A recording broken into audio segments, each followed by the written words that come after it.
Ta shirojmë pak bisedën. Të ndjekemi sinkronin dy të lutem.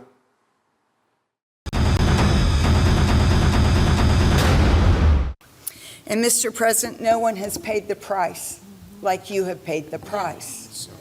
It almost cost you your life. You were betrayed and arrested and falsely accused.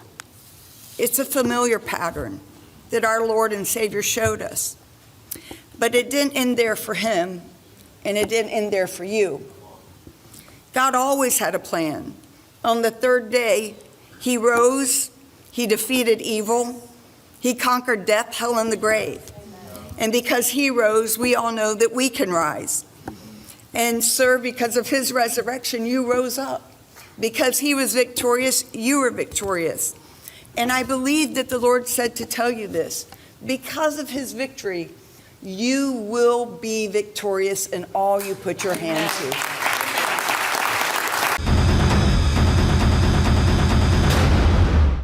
Skenaret më të pabesueshme. Thot këto gjëra. Janë skenaret më të pabesueshme të filmave Netflix që i kemi parë për shkitjen e... I thot si Jezus kë, Jezus i thot. Janë këto... Drejtën, të jemi sinqert në Amerikë, unë e kam pa plot kësi fjalime. Kam qenë në gjërat. Edhe mua më thanë këtë gjë.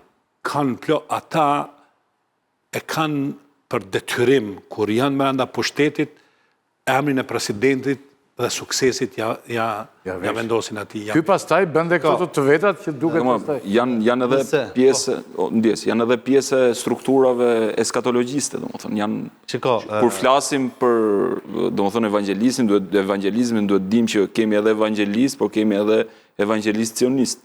Janë këta njerëz të cilët fjala vjen si Pete Hegseth që vjen nga kjo linjë, le të themi, radikale, e cila e ka dërguar Amerikën në një luftë në cilën duket sikur gjithçka ka ngecur në Hormuz. Mos harrojmë që këta njerëz janë ndikuar shumë edhe nga teza e Izraelit të madh, që hera herës Ben Gvir apo edhe vetë Netanyahu kujtohet që neve kemi një tokë premtuar nga lumi Nil në brigjet e lumit Eufrat. Dhe këta njerëz janë që kanë pushtetin sot në Shtetet e Bashkuara të Amerikës.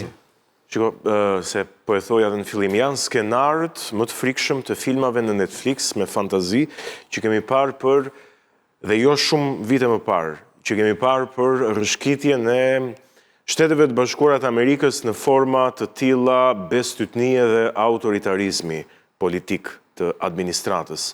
Shiko, Amerikanët janë, ose të paktën pjesa e atyre që janë besimtar, janë shumë besimtar dhe janë të devotshëm në atë besimin e tyre, evangelizmin protestant, e tjerë, dhe këta besimtar të devotshëm qëllojnë që qarkullojnë dhe në korridoret e pushtetit, janë lobist me fuqi të madhe. Problemi këtu është që ti nuk mundet që atë lloj ligjërimi që i përket disa grupeve të interesit dhe që përdoret për të sensibilizuar grupe e interesi dhe që është legjitime të bëhet, ti ta çosh në mënyrë të pafiltruar, po themi, në podiumin ku flet presidenti amerikan, sepse presidenti amerikan nuk është president vetëm i protestantëve, nuk është president vetëm i evangelistëve, është president edhe i katolikëve, po është president edhe i një pjese të konsiderueshme të amerikanësh që janë muslimanë. Pra, presidenti Amerikan ka një pozit laike për t'i përfaqësuar të gjithë ata që nuk janë vetëm ashtu. Po, ndodh thotë... Ndodh. Paktën pjesa republikanëve shumë... Pra, të thuash, më fale fundi, të thuash që zoti e bekoftë Amerikën, siç e thonë të gjithë presidentët, është shumë okej, sepse të gjitha besimet monoteiste i bashkon kjo, pra kjo lloj fjalie. Pastaj do futesh në doktrina të veçanta, specifike të secilit besim, kjo mund të jetë problematike. Do të thënë, unë jam dakord me atë që citoi Batoni edhe të gjithë paraforcët më parë në kuptimin e liberal religionit ose religionit liberal në Shtetet e Bashkuara të Amerikës. Absolutisht që është modeli më i mirë për liritë fetare të Shtetet e Bashkuara të Amerikës. Megjithatë, në këtë rast ka diçka ndryshe, zoti Rakipi. Tu bëhet fjalë për zyrën e presidentit, për njërit që bëhet në zyrën e presidentit. Dhe në qoftë se kjo do ndodhte në një vend tjetër, le të themi në një vend ku lideri është musliman, ne do diskutonim sa fundamentalist është ai lider. Është musliman. Sa ekstremist. Janë tani. Patjetër. Po ne do diskutonim. Muslimanët i luajnë fenë në kësaj punë. Më shumë se Muslimanët- kemi dhe shtete islamike. Muslimanët janë më laik se gjithë, domethënë, janë pothuajse antifetar. Se kjo është Për liderat, për diskutim tjetër, po për liderat. unë e di që nuk është kështu. Ka një dy liderat, për standardizim. liderat. Ylli. Se të njëjtën gjë që mund bëjnë ata, e bëjnë edhe këta. Prandaj që duhet ketë një standard vetëm. Nëse mund ta mbaroj zoti Rakipi. Nëse ata e quajnë veten Tu nuk bë, zoti Rakipi, tu nuk bëhet fjalë për lirit fetare. qartë. Tu bëhet fjalë për njërit që bëhet në zyrën atij që merr Qartë, vendime dhe që përfshin gjithë. Dhe unë do ta quaja jo vetëm një rrjedhje religjioze dhe tu i kërkojnë ndjes, gjithë teleshikuesve, kjo nuk ka lidhje fare me doktrinën e krishterë. Po fare. Doktrina e krishterë, Krishti nuk mund të legjitimojë vrasjet, se s'ka ndodhur kurrë, domethënë. Qartë. Krishti është kur godit një anë të fytyrës, kthej anën tjetër. Kjo është ajo që projekti pak më herët ma lindi, sepse e ke parë, është një lloj teokracie. Po du ta themi, është një lloj teokracie që po shfaqet fuqishëm nëpërmjet sionizmit dhe lobeve sioniste në Shtëpinë e Bardhë, sepse ke Makabin në ambasadorin amerikan në Shtetet Bashkuara në Izrael, i cili thotë Izraeli madh s'ka asgjë, na ka dhënë Zoti, ja ka dhënë Zoti, si mund të flasë një ambasador kështu. Ke ministrin e luftës që flet gjithë ditën për kryqëzata, ka bërë libra. Dhe kemi këtë njerëz tash, ne themi i djathtë, s'ka lidhje me djathtën. Qartë.